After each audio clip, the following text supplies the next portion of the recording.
Hello. Now, I'm thinking about doing this. I thought it would be a pretty cool idea. I'm going to rank all the movies that came out in 1987 that I've seen. Why 1987? Well, because it's my birth month. Like this month, February is my month. I'm born on February 20th, 1987. So these are 22 movies that I've seen from 1987. And I'm going to rank all the movies I've seen from 1987 because it's my birthday time, and I figured, why not? And 22 movies to go through, so start off at number 22, Teen Wolf 2. I absolutely love the first Teen Wolf with Michael J. Fox. One of my favorite Michael J. Fox films behind Back to the Future. But this one, you get Jason Bateman, who's not bad in this. But then you also get Mark Holton coming back from the first one. Coach is in there. And I believe the uncle, Hoyt Axton or whatever his name is. No, not him. You get the uncle, the dad from the first one, who's this guy's uncle, because he plays Michael J. Fox's cousin. They come back. But then you recast the role of Styles with someone who's nothing like the actor from the first film portrayed him. He's more of a nerd here. He's nothing like it. I remember when I watched this, I watched right after the first one, and I loved the first one. And I said, oh, Styles. And then they show a different guy, and that's not Styles. No way. Jerry, whatever, portrayed Styles perfectly in the first one. This one, it's got like craps all over it. It's not as good as the first one. It's like one of the worst. It's the worst of the movies that came out that year. So that's number 22. Number 21 is Overboard. Classic film. Kurt Russell, Goldie Hawn. She hits her head. You know, he's just a guy trying to fix things on her boat. She's very rich. He's very poor. She knocks her head. And then he convinces her that she's his wife. But she's not. And it's this whole romantic thing. Which I don't know if they were married at this time. But they did end up being together. I don't know if they're married at this time. I don't know. They, Goldie Hawn and Kurt Russell, they did eventually get married. It's a very good film. Number 21. Number 20 is Born in East LA. Man, I was born in East LA. Excuse me. Stars Cheech Marine as this guy who lives in East LA, California, whatever. And one day he goes to the corner store, and just at that time, a bunch of illegals are there. Immigration comes by, sees him. They think he's one of the illegals, and he tries to tell them he's not. He was born in America, but because he forgot his wallet at home, he doesn't have an ID, so they deport him, and the whole movie's about him trying to get back to America. It's a decent film, pretty good. Number 20. Number 19 is Dragnet with Tom Hanks and Dan Aykroyd. I was a weird kid.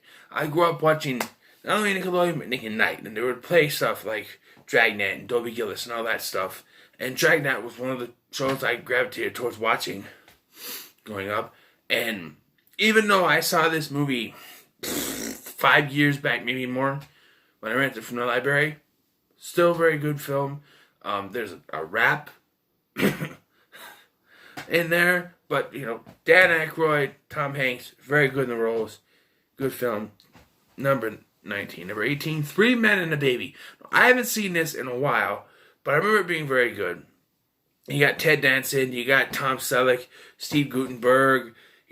They find a baby on their doorstep, so they take it in, and there's three bachelors just trying to live with the baby. There's a whole thing about how there's supposedly a ghost in the background in one shot, but it's actually a cardboard cutout of Ted Danson from earlier in the film. But there is a certain shot that it looks different, but it's a very good film. Go watch it. Number 18. Number 17 is Mannequin. As you see back there, See that? It's a cool thing. Mannequin. This guy, he builds this mannequin for this, I guess, a mall that he works in. So by Andrew McCarthy, and the mannequin comes to life. It's possessed by this, I think it's an Egyptian princess. I haven't watched it in a while, and it's just this love. It's a romantic, like one of those romantic comedies. And it has that song, and we can live this world together, and whatever, nothing's gonna stop us now. And if this world runs out of lovers, we'll still have each other. Nothing's gonna stop us. Nothing's gonna stop us. Oh, okay, no, that plays at the end. And the sequel's not bad either, but this one is pretty good. You should check it out. Number 16, Superman 4: The Quest for Peace. Now I know what you're thinking. Why do you have that piece of shit so far up? Well, I have recently rewatched all the Superman movies up to Superman Returns. And after watching Superman 3, Superman 4 wasn't that bad. Yes, the effects are terrible. Yes, they use the same thing for Superman going over and again, but for me it's enjoyable, and it's Superman.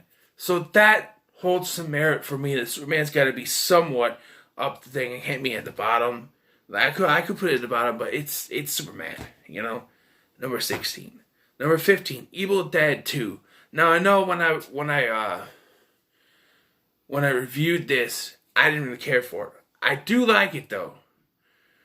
It's wacky, it's crazy. It may be a little bit too wacky at sometimes, but it's Bruce Campbell. You can't hate on Bruce Campbell. He's good. He's good at what he does. He is Ash Williams. He will forever be Ash Williams, no matter what he plays, from Bubba Hotep to Jack of all trades. He will always be Ash Williams.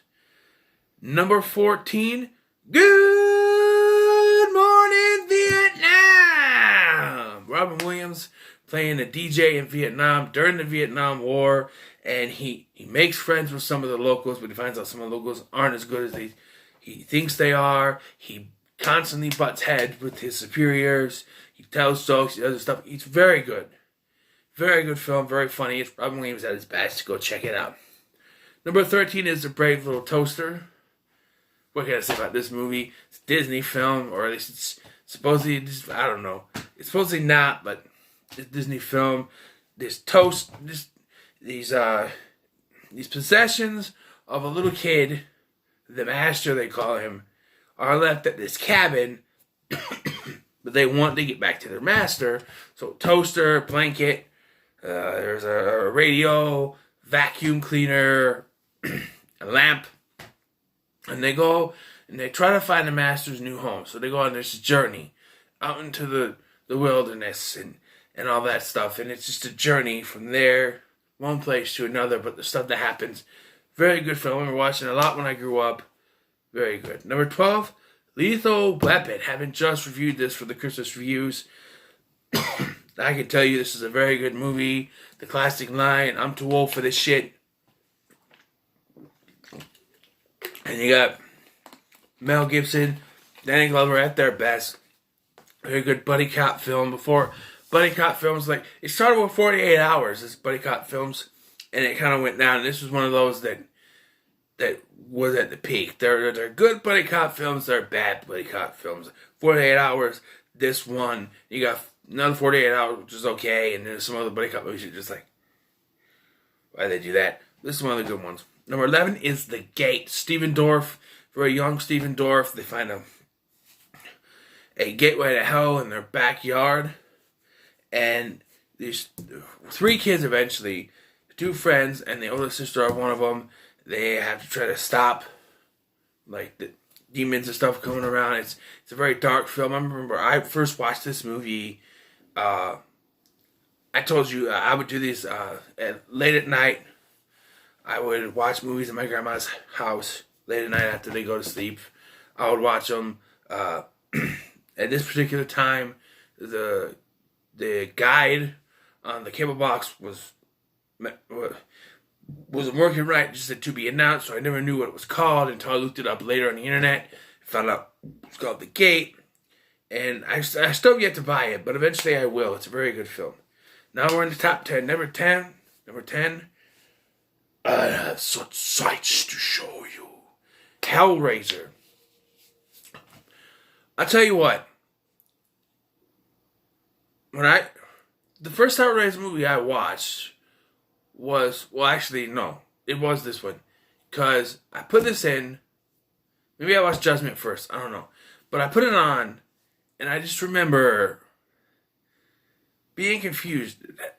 You know, people complain about the straight-to-video ones that came for, like, Inferno to whatever. Oh, Pinhead's not in there that much. Well, he's not in there much in the original either. It's more about Frank and him having Julia kill people so he could become, you know, whole again.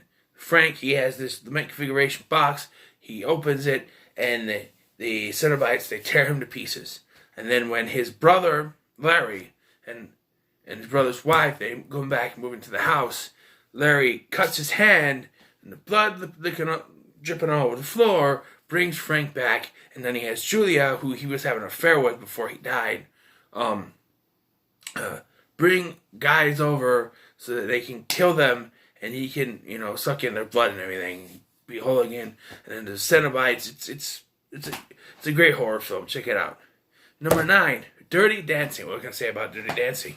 Patrick Swayze, Jennifer Grey, romantic comedy film, very good. Music, very good. You know, says, you know, I never knew it took place in like the 50s or the 60s, one of the two. It's very good. Then, you know, Jerry Orbach, the late Jerry Orbach, very good in this.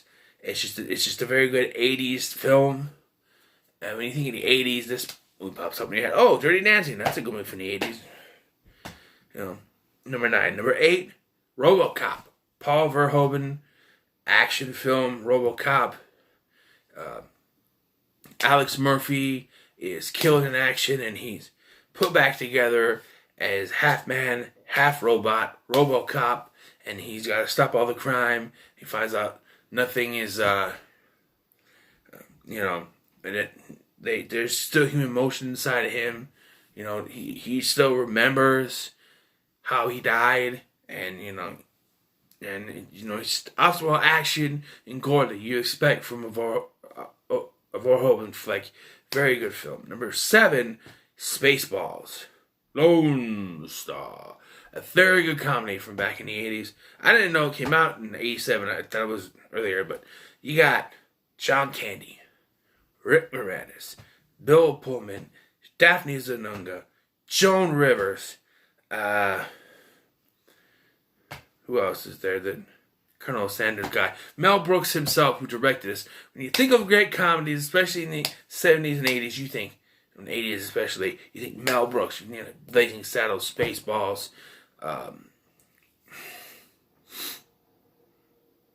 Robin Hood Men in Tights.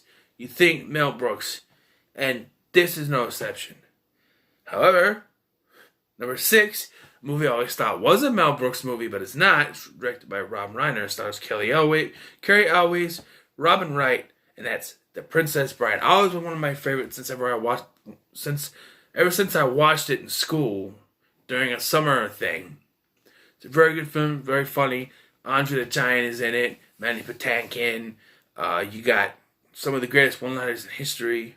Anybody want a peanut? Inconceivable! Hello. My name is Inigo Montoya. You killed my father. Prepare to die. Let me explain. No, there's too much. Let me sum up. It's just one after another, line after line. Yeah. Mostly dead, you can do something. All dead, only one thing you can do. What's that? Rifle to his pockets for loose change. It's, you know, bye-bye, have fun storming the castle. You think they can make it? We'll take a miracle. Bye-bye. You know, I can sit here and listen. As you wish, I can sit here and list line after line after line. It's one of my favorites. It's absolute classic. Number 6, Princess Bride. Number 5, I was gonna sing something else. The Chipmunk Adventure. I grew up watching this. My son has watched this. Alvin Simon in theater. The Chipmunks and the Chipettes. They have a contest with these brother and sister, Claudia and I forgot his name, but they send them on this quest, and they're actually running, dropping off diamonds, and they're exchanging for cash. I've heard some people say it was drugs, but no, it's either about diamonds and they're getting cash. I think I remember it correctly, but yeah, they have them doing that, going around the world. The songs are absolutely fantastic. We're the buzz of rock and roll. Getting lucky, ooh, getting lucky. Very good songs. It's the Chipmunks and the peak of their existence, I guess you could say, back in the 80s. Number 5, Chipmunk Adventure. Number 4, Pinocchio and the Emperor of the Night. Acting as a loose continuation of the Disney film, Pinocchio and the Emperor of the Night sees Pinocchio having to deliver a music box to somewhere for Geppetto, but instead decides to go to the carnival. But that's where the evil Emperor of the Night exists. And there's another puppeteer that uses another puppet to trap Pinocchio and turn him back into a puppet. And now his new conscience, G. Willikers, along with Grumblebee, have to help rescue Pinocchio and save the day. It's a very good cartoon. It's dark. It's a dark cartoon, especially when you get to the Emperor of the Night. It's very dark. I remember kind of getting freaked out by it when I was a kid. But it's still very good. Number 3 is The Lost Boys. Cry, little sister.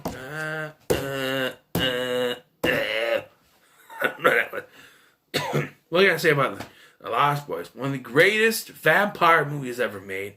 Corey Feldman, Corey Haim, Jason Patric, Alex Winter, Diane Wiest, Richard Herman, Kiefer Sutherland, just an all-star cast.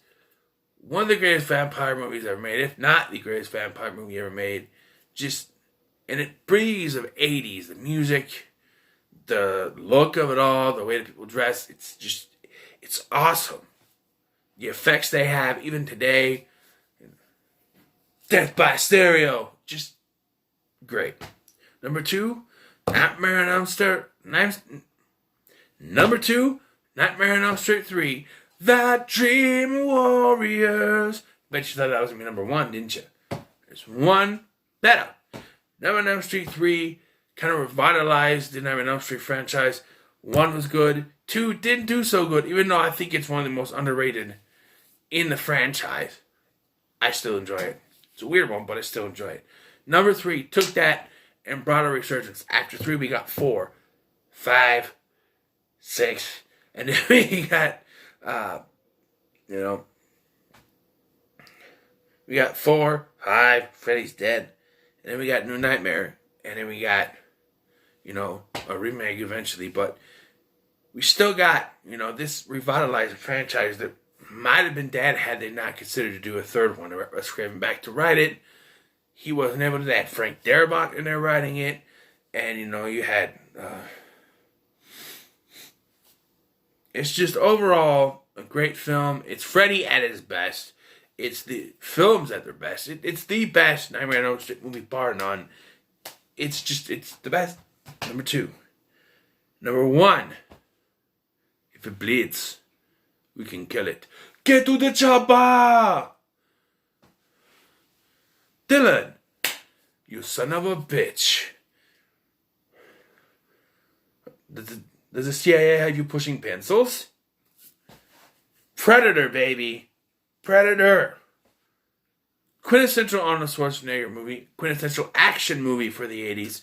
Just right out fun. You got also Shane Black, Arnold Schwarzenegger, Jesse Ventura, Bill Duke,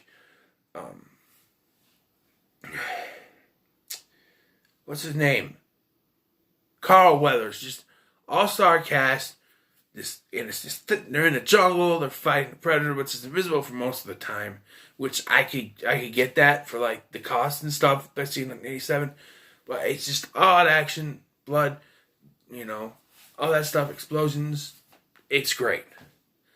The best movie of 1987. So, what are your thoughts on my list? Let me know in the comments below. Like, share, and subscribe. I'll be doing a list again for this, and 3 more lists, but not this month. Like this.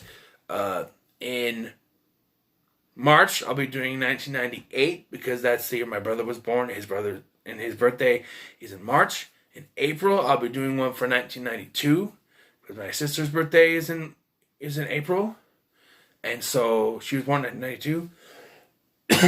And in August, my son was born in August. I'll be doing one for 2011. So he's born in 2011. So those are the times you'll get, I already to start looking stuff up.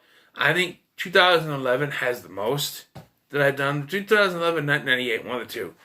But, yeah.